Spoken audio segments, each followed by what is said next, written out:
오늘부터 우리 느헤미야를 시작합니다. 느헤미야는 이제 세 번째 포르기안의 인도자라고 했죠. 그래서 1차 포르기안의 지도자는 스룹바벨이었죠. 스룹바벨에 돌아와서 성전을 지었다 그랬죠. 2차 포르기안은 에스라를 통해서 백성들의 마음의 심령의 성전을 회복했다 했죠. 3차 포르기안은 느헤미야가 이렇게 이제 성벽을 재건하죠. 예루살렘 성벽이죠. 그렇게 이제 1차 포로, 2차 포로, 3차 포로가 있었죠. 1차와 2차 사이에는 80년이 걸립니다. 근데 이제 느헤미야가 돌아올 때는 에스라가 이미 예루살렘에 와 있는 그 13년 뒤의 이야기입니다. 그러니까 이 두 사람은 같은 시기에 같이 일을 하게 되죠. 그래서 에스라가 백성들의 심령의 성전을 회복한다. 다시 말하면 마음의 부흥을 일으킨다는 이야기입니다. 그 일을 언제 하냐면 느헤미야와 함께 있을 요때에 지금 그 일을 합니다. 그래서 느헤미야가 10장까지 있는데 7장까지 이야기는 성벽 짓는 이야기고 1장부터 7장까지 이야기는 성벽 짓는 이야기고 8장부터 이제 10장까지 이야기는 느헤미야가 성벽을 다 지어놓고 에스라가 함께 느헤미야는 그래서 정치적인 지도자, 에스라는 영적인 지도자 그들을 다 모아놓고 말씀을 들려주고 심령 부흥을 하는 것이죠. 그래서 그 이야기가 지금 요 느헤미야 8장부터 뒤에 있는 이야기가 이렇게 나옵니다. 그래서 이것이 구약 이야기의 어떻게 보면 이제 마지막 결론 같은 이야기죠. 성전 짓고 성벽 짓고 성전은 내부적으로 택한 백성들이 어떻게 그 거룩함을 유지하는 거룩은 구별됐다는 이야기를 했죠. 구별됐다. 이방 사람들은 자기가 하나님 되어 사는 거죠. 그에 반해서 이 하나님 백성들은 성전을 지어놓고 하나님만 예배하는 거죠. 하나님만 예배하는. 그래서 거룩한 백성, 하나님만 예배하는 백성. 그러면서 외부적으로는 이 성벽을 쌓아놓고 적들로부터 보호를 받는 것이죠. 그래서 안으로는 성전, 그래서 선민으로서의 거룩함을 성전의 제사를 통하여 계속 회복하고요. 밖으로는 외부의 침입을 막는 성벽을 쌓아서 대적들로부터 보호를 받은 이 성전과 성벽을 가지고 오실 메시아를 기다리는 거죠. 이게 구약 이야기입니다. 그러면 이제 신약은 뭐냐? 이 성전이 이제 교회로 나타나는 거죠. 안으로는 하나님 백성 교회가 만들어지고 하나님을 예배하며 형제들 간에 사랑하며 밖으로는 마귀와 싸우는 영적인 싸움을 계속하면서 재림의 예수님을 기다리는 것이 신약교회 이야기입니다. 그렇다 그러면 이제 오늘 우리는 뭐 하냐? 성전 짓고 성벽 지어서 메시아를 기다리는 초림의 예수님을 기다리는 구약. 교회 안에서 예배하고 형제사랑을 감당하면서 마귀와 싸우는 영적인 싸움을 하는 이게 이제 에베소서에 나오는 이제 이야기입니다. 어떻게 전신갑주를 입고 교회가 악한 마귀와의 싸움을 싸우냐 것이 신약 이야기였습니다. 그래서 이 이야기가 오늘 우리에게도 고스란히 적용되는데 그게 뭐냐면 구약의 성전 성벽, 신약의 교회 영적인 싸움 이것을 우리는 어떻게 하냐 하니까 교회를 통하여 예배가 드려지고 그러면서 이제 목장을 통해서 가진 교회를 이루죠. 그리고는 이 마귀와 싸움을 싸운다. 이것을 우리가 이제 순모임한다 이렇게 말합니다. 다시 말해 목장과 순모임이 오늘 우리가 재림의 예수님을 기다리는 우리에게 적용된 모습이라는 것이죠. 안으로는 영적인 가족이 되어가고 밖으로는 순모임을 통하여 현장을 장악해 가는 것입니다. 영적인 싸움을 싸우는 거죠. 순모임 속에는 백전도에서 복음을 전하고 전도의 그 영혼들을 끌어당겨서 말씀으로 양육하고 하는 이런 사역들을 하는 거죠. 그래서 영적인 싸움을 싸우는 거죠. 마귀와의 싸움, 영적인 싸움이라고 하는 건 우리가 칼로 하는 게 아니거든요. 그죠? 말씀 가지고 싸우는 것입니다. 그래서 복음 전하고 복음으로 그들을 건져내고 그렇게 들어온 사람들은 목장에 데려다가 영적인 가족을 만들어가는 거죠. 가족이 되고 군대가 되는 이것이 우리가 추구하는 이 적용입니다. 영적인 가족, 영적인 군대라고 하는 이 두 가지를 중요한 축을 추구하면서 이제 재림의 예수님을 우리는 기다리는 것이죠. 자, 지금 이 느헤미야가 하는 이야기에 이제 가장 중요한 이야기는 이렇게 성벽을 재건하는 이야기를 하고 성벽이 다 재건되고 나면 이제 8장부터 10장까지 이야기는 에스라가 등장해서 백성들의 심령을 회복시킵니다. 이미 에스라가 돌아왔을 때 이들은 이미 다 무너졌다 그랬죠. 그렇기 때문에 에스라가 성벽이 완공되고 나니까 온 백성들을 다 불러내서 하나님의 말씀을 들려주고 이들의 심령을 회복하는 이런 이제 진짜 부흥의 역사를 이제 이루는 그 이야기가 뒷장에 이렇게 나옵니다. 자, 느헤미야 1장 이야기는 첫째 먼저 1절에 보니까 하갈의 아들 느헤미야의 말이라 이렇게 말했습니다. 느헤미야라고 하는 이름 뜻이 하나님이 위로하신다 이런 말이에요. 1차 포로 귀환에서 돌아가고 2차 포로 귀환까지 돌아가고 이렇게 했는데도 불구하고 아무 일이 벌어지지 않은 것이죠. 회복을 위해서 하나님께서 70년이 차서 진짜 포로 귀환을 다 돌려보냈는데도 불구하고 성전 짓고 성벽 짓고 이렇게 하는데 그것이 안 지어지는 거죠. 계속 방해가 일어나고 중단되고 이렇게 했기 때문에 뜻대로 안 된 것입니다. 그런 중에 하나님이 느헤미야를 통해서 예루살렘 성벽이 이제 재건되는 이런 일을 통해서 하나님께서 어떻게 하나님의 택하신 언약의 백성들을 위로하시는가를 보여주는 건데 1절 말씀에 보니까 아다스다 왕 제20년 기슬르월에 내가 수상궁에 있는데 이렇게 말합니다. 그래서 이 느헤미야가 자기는 왕궁에 있었죠. 페르시아의 그 수상궁이라고 하는 궁에서 지금 유다의 소식을 들었던 거죠. 2절에 보니까 내 형제 가운데 하나인 하나니가 두어 사람과 함께 유다에서 내게 이르렀기로 유다의 소식을 전해준 거죠. 포로 귀환에서 돌아갔던 그들이 지금 어떻게 살고 있는지 어떤 형편이 됐는지에 대한 이야기를 쭉 들려준 것이죠. 왜냐하면 지금 느헤미야가 궁에 있는 이유는 느헤미야는 지금 이 왕궁에서 관원으로 있는 거죠. 관원. 11절 맨 끝에 보니까 느헤미야는 수상궁에서 왕의 술관원이 되었다 이렇게 말합니다. 술관은 왕의 드실 술을 이렇게 독이 들었나 안 들었나를 맛보고 하는 그런 이제 자리죠. 술 따르는 자리가 뭘 그리 대단하다고 이렇게 생각하지만 이 당시에 왕이 먹을 술을 먼저 맛보고 이 속에 독이 들었나 안 들었나를 확인하는 정도면 그 신뢰는 대단한 것입니다. 오늘날로 얘기하면 경호실장쯤 되는 굉장한 왕이 신봉하는 신뢰하는 사람이죠. 그런 자리에 올랐다는 거죠. 자, 모든 사람이 다 바벨론에 포로되어 왔고 페르시아 제국이 여전히 포로로 살고 있는 그 동네에 이 느헤미야는 포로민의 2세대로 태어났는데 어떻게 이렇게 참 승승장구해가지고는 왕이 최고 신봉하는 그 경호실장의 자리까지 술관원의 자리까지 올라갔다는 거죠. 굉장한 출세한 사람이죠. 어마어마하게 출세한 사람이죠.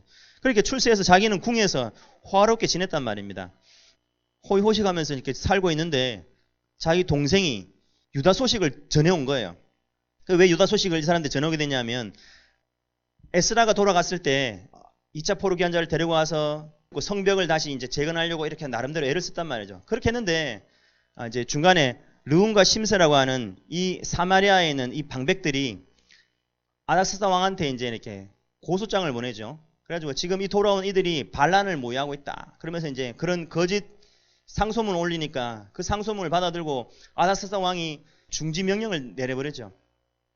그러니까 이제 중지 명령을 받고는 이게 반란에 모의를 하고 있는 제보가 더 나오니까 그 와가지고는 막 성벽을 다 무너뜨려버리고 성문짝을 불태워버리고 이렇게 했다고 그러죠. 3절 보세요. 그들이 내게 이르되 사로잡힘을 면하고 남아있는 자들이 그 지방 거기에서 큰 환난을 당하고 능욕을 받으며 예루살렘 성은 허물어지고 성문들은 불탔다는지라. 예, 이게 들려준 소식인 거죠. 지금 그 사람들이 뭐하고 있냐니까 큰 환난을 겪고 있다는 거예요. 능욕을 받으며, 능욕이란 말은 수치. 정말 치욕스러운 그런 꼴을 당하고 있다는 거죠. 그러니까 반란을 모의하는 성을 짓고 있었으니까 성을 그들이 다 박살내버린 거죠. 그리고 뭐 성문짝도 다 불태워버리고 그래서 결국 공사가 다 중단돼버린 것이죠. 그런 이야기를 들으니까 이 느헤미야 마음이 너무나 막 낙심이 된 거죠. 그래가지고는 그 말을 듣고 4절에 보니까 내가 이 말을 듣고 앉아서 울고 수일 동안을 슬퍼하며 금식하며 기도했다 이렇게 말합니다. 그러니까 능욕스러운 현장을 본 거죠.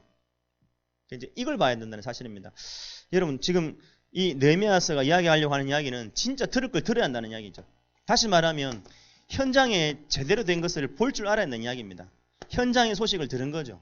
나는 술관원이 되어서 호화롭게 지내고 있는 거예요. 나는 예수 믿어 구원받고 나는 편하게 살고 있단 말이야. 나는 구원받고 나는 해방받았고 나는 자유함을 누리고 나는 기도응답받고 사니까 남들도 다 그래 산다고 착각하기 쉽다는 이야기죠. 느헤미야는 자기는 진짜 잘 살았지만 자기는 진짜 누리고 살았지만 막상 현장 이야기를 딱 들어보니까 현장은 아니었던 것이죠. 이걸 우리가 볼 줄 알아야 한다는 얘기죠. 진짜 현장에 대한 것을 우리가 진짜 들을 줄 알아야 한다는 이야기입니다. 진짜 현장에 대한 이야기가 뭐였냐? 바로 이게 현장인 거죠. 수치와 지금 능욕을 큰 환난을 당하고 있는 것이 현장의 이야기라잖아요. 이게 지금 오늘날 우리에게도 똑같은 이야기라는 이야기입니다. 진짜 예수님을 모르는 사람들은 말할 필요도 없지만 사실은 신자들 중에서도 정말 수치와 능력, 환난의 그런 소식이 현장 이야기라는. 한 20년 전에 기독교 잡지에 난 통계가 그랬어요. 20년 전에. 교회 다니는 사람들 중에서 점집 드나드는 사람이 30%다 이렇게 말했어요. 20년 전에. 그럼 오늘날 어떨까요? 20년 전에 보니까 교회 다니는 사람들 중에서 결혼 전에 궁합 보는 사람들이 70%라 그랬어요. 제가 지난번에 말씀드린 것처럼 사실은 무당들의 절반은 다 전직 집사님들입니다. 문제는 왜 그럴까 하는 거죠. 교회를 다니고 이렇게 나름대로 여러분처럼 이렇게 신앙생활 잘 하다가 왜 사람들이 어려움 생기면 점 치러 가고 왜 이렇게 살다가 좀 어려움이 있으면 교회에서 기도하면 될 텐데 왜 그런 걸 안 하고 왜 그렇게 하냐는 거죠. 그죠? 70%나 되는 사람들이 왜 궁합을 보냐는 거죠. 사람들이 이런저런 이야기를 했겠죠. 이런저런 이야기 했으니까 궁합이 그래도 중요하더라 이러면서 이제 이야기를 했겠죠. 잘못했다간 안 좋은 일이 일어날 수 있으니까 라고 하는 뭔가를 이야기 듣는 거예요. 교회를 다녀도 정말 복음을 모르고 다니는 사람들이 사실은 참 많은 것 같아요. 느헤미야가 진짜 들을 걸 들었다는 이야기입니다. 진짜를 봤다는 거죠. 현장을 봤다는 이야기입니다. 예수님이 보는 현장이 뭐냐? 마태복음 9장에 보면 35절에 예수께서 모든 도시와 마을에 두루 다니사 그들의 회당에서 가르치시며 천국 복음을 전파하시며 모든 병과 모든 약한 것을 고치시니라. 무리를 보시고 불쌍히 여기시니 이는 그들이 목 잡는 양같이 고생하며 기진함이라. 이에 제자들에게 이르되 추수할 것은 많되 일꾼이 적으니 그러므로 추수하는 주인에게 청하여 추수할 일꾼들을 보내주소서 하라라고 예수님이 이야기한 거예요. 다시 말하면 예수님이 사람들을 이렇게 바라볼 때 그들의 마음속에 예수님 마음속에는 이런 마음이 들었던 거죠. 야, 참 안타깝다. 너무 불쌍하다. 어째 지금 목 잡는 양같이 저렇게 고생하고 정말 저렇게 기진해 다닐까. 예수님이 진단하는 진단이죠. 느헤미야가 들으니까 현장에 대한 진단에 눈이 딱 열린 거예요. 아, 현장은 이렇구나. 진짜 목 잡는 양같이 유리하고 지금 기진해 다니는 거구나. 그죠? 아니, 에쿠스 타고 다니는데요. 에쿠스를 몰고 있는 그 사람의 삶을 들다 보면 목 잡는 양같이 유리하고 방황하고 있다는 사실을 우리가 볼 줄 알아야 한다는 이야기죠. 그걸 못 보면 밤낮 속는 거예요. 밤낮 속는 거예요. 외적인 모습에 속고 화려한 어떤 그 배경에 속는다는 거예요. 실제로 그 삶을 우리도 들여다볼 줄 알아야 한다는 거죠. 그죠? 느헤미야가 그렇게 하나님의 이야기를 들으면서 현장을 보게 된 거죠. 현장을 듣게 된 것입니다. 우리에게도 그런 현장 보는 눈이 열려야 한다는 이야기죠. 그러니까 현장을 딱 보게 되니까 느헤미야가 이제 바른 기도를 하는 거예요. 바른 기도를 하게 되는 겁니다. 수일을 막 금식하며 가슴 아파하는 거잖아요. 예루살렘 성이라고 하는 것은 예배의 중심지잖아요. 그것이 회파되고 그것이 완전히 황폐됐다. 그것이 능욕을 받고 있다. 수치를 당하고 있다라고 하는 것은 이건 진짜 내가 아무리 나는 잘 먹고 잘 사니까 뭐 내게는 뭐 별 어려움 없으니까 라고 생각해서 될 일이 아니죠. 그래서 지금 이 느헤미야가 울면서 수일 동안 슬퍼하면서 금식합니다. 바른 기도가 나오려면 먼저 바른 것을 봐야 되고 바른 것을 보면 진짜 이게 그 주님이 원하는 가슴이 되는 것인데 이게 바로 진짜 복음의 가슴인 거죠. 진짜 예수 모르고 살아가는 사람들이 진짜 가슴 아프다, 참 불쌍하다 이렇게 느껴져야 한다는 거예요. 그 중심이 없으면 하나님 앞에서는 안 맞는 거예요. 예수님의 가슴이 없으면 하나님께서 기뻐하지 않는 일이라는 거죠. 여러분 똑같이 복음을 전해도 내 성과 올리려고 복음 전하는 사람도 있고요. 내 이름 내려고 야 내가 몇 명 전도했고 내가 막 이런 건수를 올렸고 목장 가서 할 말 읽고 이렇게 하려고 전도하는 사람도 있지만 근데 그런 게 아니라 진짜 그 영혼이 정말 안타까워서 이렇게 영혼을 정말 사랑해서 이렇게 전도하는 사람이 있단 말이죠. 하나님 원하는 가슴이 뭐냐 하는 거죠. 지금 느헤미야가 자기 동족 이야기를 들으면서 정말 울고 수일을 동안 슬퍼하고 가슴 아파하면서 기도가 시작되는 겁니다. 그게 바른 출발이라는 거죠. 복음의 바른 동기. 그러니까 이제 하나님 앞에서 자기가 막 수일 동안 슬퍼하며 울면서 그죠? 기도하기 시작하는 거죠. 왜냐하면 우는 걸로는 역사는 아니라니까. 본격적으로 기도합니다. 그래서 이제 바른 기도가 시작되죠. 정말 내가 뭘 기도해야 될지, 하나님이 무슨 기도를 나에게 하기를 원하시는지 사명의 기도가 시작되는 것입니다. 그죠? 덮어놓고 기도 많이 한다고 하나님이 역사하는 게 절대 아닙니다. 하나님과 맞는, 언약과 맞는, 하나님의 약속과 맞는 기도해야 한다는 거예요. 그래서 지금 뒤에 이제 쭉 읽어보면 느헤미야가 하는 기도의 내용이 그런 거죠. 지금 왜 이렇게 우리 동족이 이런 어려움을 당하는지에 대해서 느헤미야가 간파를 하고 있는 것입니다. 그래서 5절부터 한번 다시 읽어볼까요? 5절부터 시작. 하늘의 하나님 여호와 크고 두려우신 하나님이여 주를 사랑하고 주의 계명을 지키는 자에게 언약을 지키시며 긍휼을 베푸시는 주여 강구하나이다. 예, 하나님은 언약을 주셨고 하나님의 이 언약대로 계명을 지키고 그 계명대로 순종하여 살면 하나님께서는 반드시 언약 지키는 그 백성에게 긍휼을 베푸시고 하나님은 복을 준다는 거죠.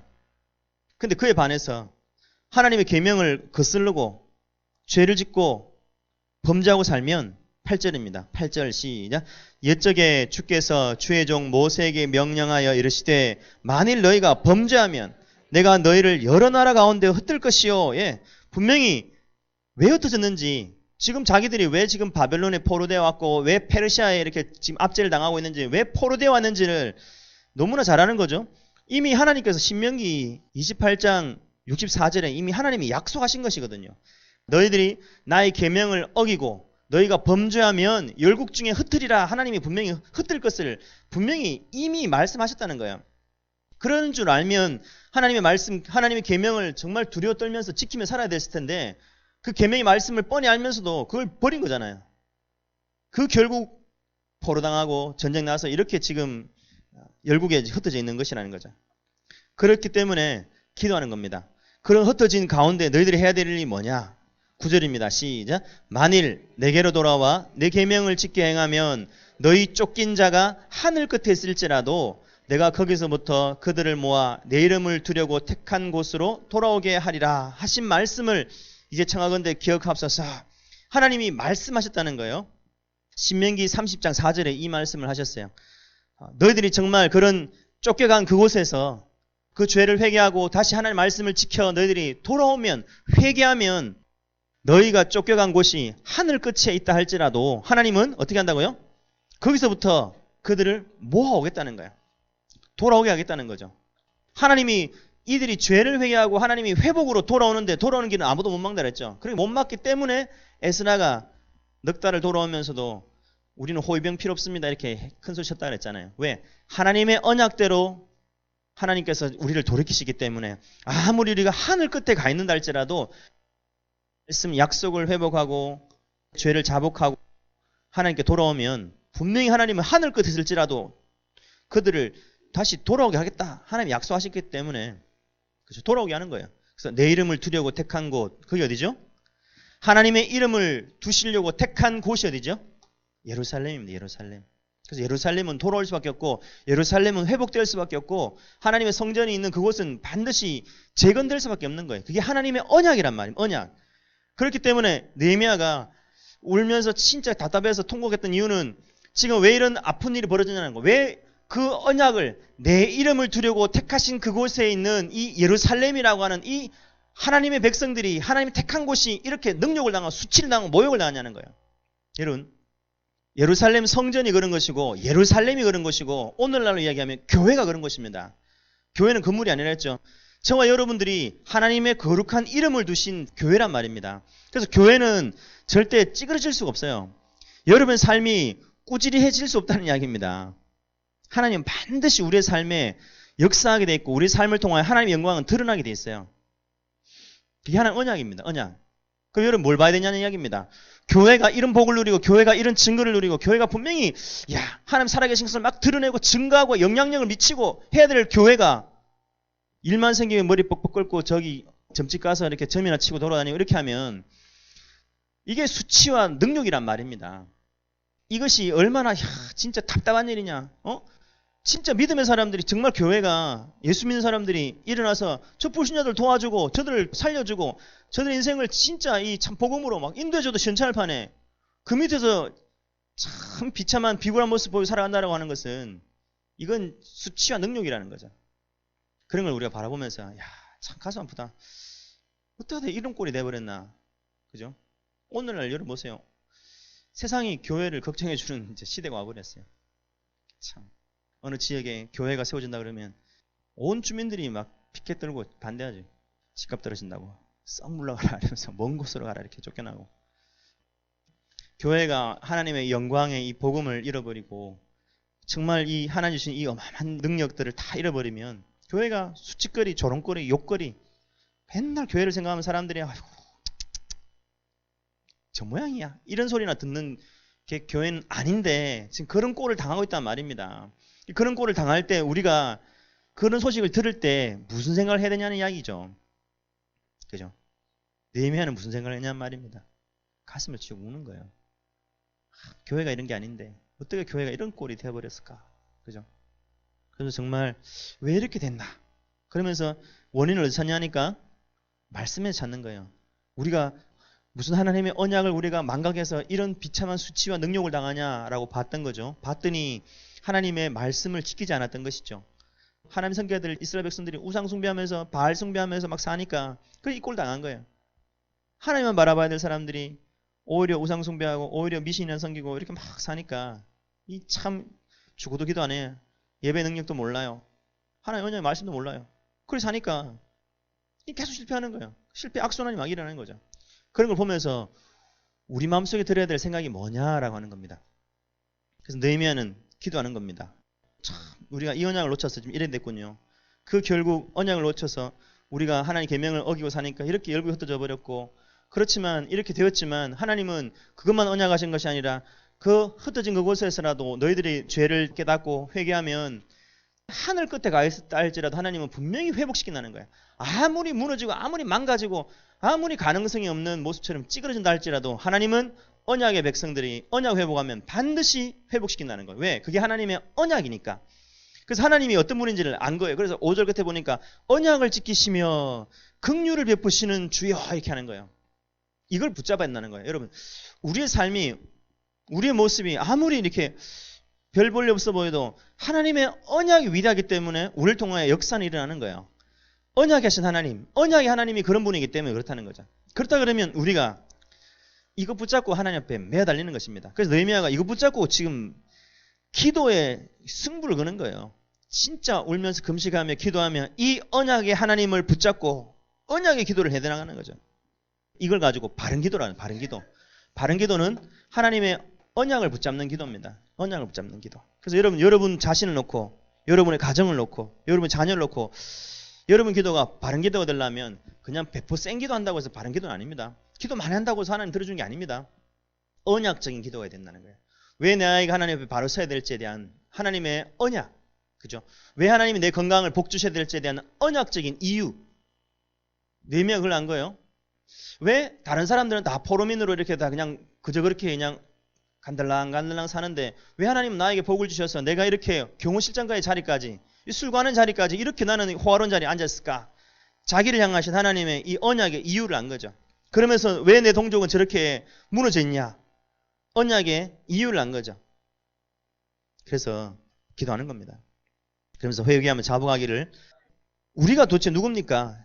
10절 이들은 주께서 일찍이 큰 권능과 강한 손으로 구속하신 주의 종들이요 주의 백성이지 않습니까? 하나님 우리가 도대체 누굽니까? 하나님의 이 큰 은혜를 받고 우리가 저기 애굽에서 하나님 우리를 구원해 주신 우리는 언약의 백성들이 아닙니까? 그러니 하나님 회복시켜 주십시오. 처음부터 그 회복의 계획을 갖고 하나님 우리를 부르셨으니 이루어 주십시오. 하나님께서 언약 가운데 이루실 일들을 보는 거죠. 느헤미야가 이야기하기를 애굽에서 건져낸 이유는 처음부터 하나님은 가나안에 넣으려고 하나님 부른 거 아닙니까? 그러니까 지금 예루살렘에서 지금 쫓겨와서 지금 바사에까지 와 있으니까 하나님은 분명히 돌이킬 게 아닙니까? 라고 하나님의 언약을 탁 붙잡은 거죠. 그러면서 여러분 오늘 그럼 우리가 그럼 붙잡아야 될 언약은 뭐냐는 거야. 하나님 어차피 애굽에서 건져낼 때도 이거 하려고 건져내셨으니까 우리를 돌이킬 때는 반드시 여기 하나님은 다시 하나님의 성전 세우고 하나님의 백성들을 견고하게 세우시려고 한 것이니까 하나님 이 일을 이루어주세요 라고 하나님 앞에 붙잡는 것처럼 우리를 부르신 이유는 뭐냐는 거야. 우리를 세상에서 구원해내신 이유는 뭐냐는 거야. 우리를 저 천국에 보내실 그것이 궁극적인 목적이 맞지만 천국 가는 그날까지 가기 전에 마지막 우리를 향하신 목적이 뭐냐면 세계복음화입니다. 우리를 통해서 하나님은 세계복음화 하시겠다는 거예요. 그게 우리가 붙잡고 기도해야 될 제목입니다. 하나님이 우리를 통해서 반드시 여러분의 가문을 복음화하시고 이 동네를 복음화하시고 지역을 하나님께서 살리시고 하는 이 일을 하나님이 이루신다는 거예요. 그걸 붙잡고 기도했다는 이야기입니다. 바른 기도, 언약을 붙잡은 기도라고 하는 거죠. 자, 여기서 끝나지 않고 마지막 세 번째는 바른 기도가 딱 시작되니까 바른 헌신이 나오는 겁니다. 그게 이제 11절입니다. 아까 여러분 읽으신 말씀처럼 느헤미야가 자, 회개도 했고 하나님께서 정말 언약을 지켜달라고 언약을 간구하는 그런 기도도 했고 그걸로 끝나지 않고 마지막에 기도는 하나님 이 사람 앞에서 내가 은혜를 있게 하십시오. 이 사람 앞에서 이 사람은 이제 아닥스다 왕이죠. 왕 앞에서 제가 은혜를 있게 하십시오. 그 이제 뒤에 나오는 예를 쭉 읽어보면 왕에게 자기가 왕이여 제가 제 동족에게 돌아가서 성벽을 다시 짓고 재건하고 돌아오게 해주십시오라고 왕에게 요청을 합니다. 청을 할 때 그 청을 왕이 받아주게 되죠. 느헤미야 마음속에 이 동족의 모든 이야기를 다 듣고 에스라가 갔는데도 저 성벽을 재건은 못했구나 라고 소식을 듣고 가슴 아팠단 말입니다. 그런데 그러면 성벽을 누가 지어야 되겠냐? 성벽 재건을 누가 해야 되겠냐라고 할 때 지금 느헤미야는 누가 성벽 재건을 해야 된다고 생각한 거죠? 자기가 해야 되겠다는 이야기를 한 겁니다. 이게 바른 헌신이라는 이야기입니다. 바른 헌신. 누가 헌신하냐는 거예요. 주님 제가 저기 있사오니 죄를 보내소서 이렇게 하는 게 아니라는 거죠. 주님 제가 여기 있사오니 저를 보내소서 이렇게 되는 거죠. 자기가 하나님 앞에 진짜 하나님 저를 써주십시오 이렇게 말하는 거예요. 이 사람 앞에서 하나님 제가 은혜를 있게 하십시오. 왜? 은혜 아니고는 답이 없습니다. 하나님이 은혜 주지 아니하시면 이 성을 재건하고 은혜 아니시면 왕이 이 일을 허락해주고 하는 이 모든 일이 일어나지 않으니까 하나님 은혜 주지 않으시면 안 됩니다. 그래서 하나님 앞에 기도한 거죠. 성벽 재건을 하게 해주십시오. 다 무너졌는데 나만 이렇게 술관원이 되어 있습니다. 하나님이 나를 왜 이 술관원의 자리에 왜 저 아닥스다 왕 바로 옆에서 내가 시중을 들을 수 있는 이런 높은 자리까지 하나님 나를 올려주셨습니까? 그 이유를 안 거죠. 그래서 본 사람이 헌신하는 겁니다. 본 사람이 헌신하게 되고 진짜 깨달은 사람이 헌신하게 되는 것이죠. 여러분 그래서 잘 생각해야 됩니다. 모든 사람이 다 술관원의 자리에 있는 게 아니죠. 모든 사람은 포로민의 자리에서 그냥 저렇게 간신히 살고 있어요. 근데 왜 나만 이렇게 이런 자리에 있을까? 여러분 한번 생각해 보세요. 모든 사람이 다 건강해서 이 2층을 자기 발로 그렇게 올릴 수는 없어요. 모든 사람이 수요일 이 시간을 내서 이렇게 여러분 그래도 힘들어서 그렇지 마음만 먹으면 이렇게 수요 예배 나올 수 있잖아요. 모든 사람이 다 그런 건 아니거든요. 그죠?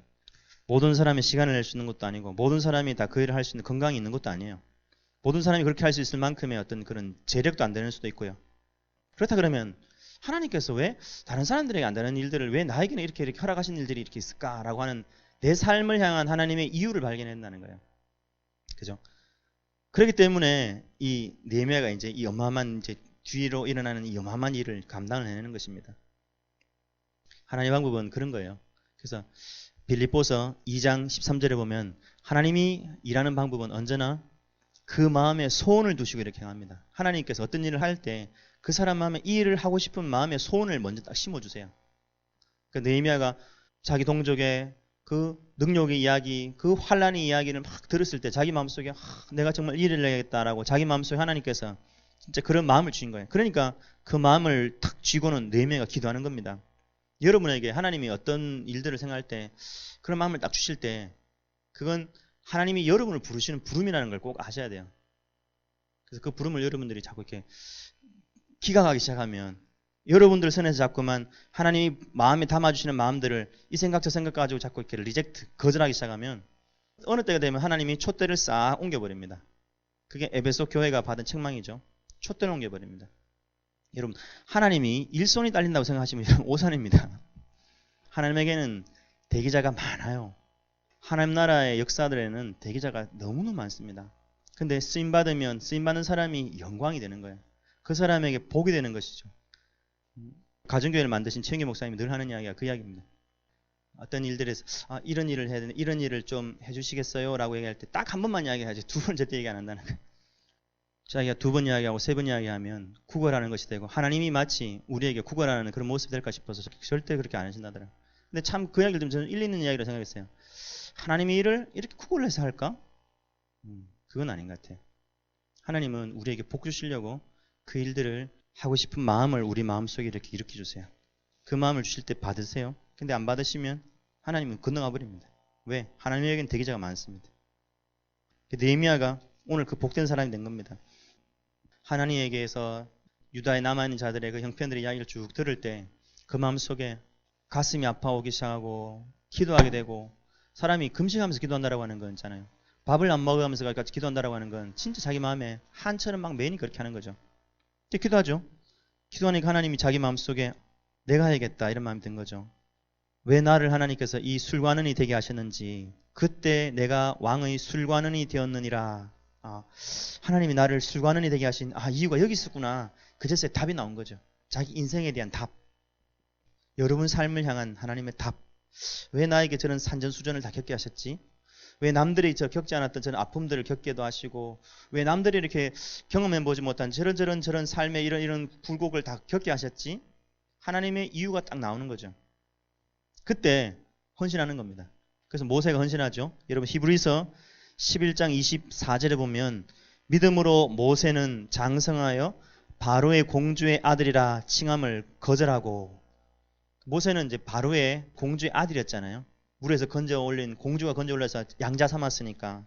근데 어느 날 모세가 막 자라가지고 내가 히브리 사람이구나. 그러면 자기의 출생의 비밀을 깨닫게 되고는 25절 도리어 하나님의 백성과 함께 고난받기를 잠시 죄악의 낙을 누리는 것보다 더 좋아하고 그리스도를 위하여 받는 능력을 애굽의 모든 보화보다 더 큰 재물로 여겼으니 이는 상조심을 바라봄이라.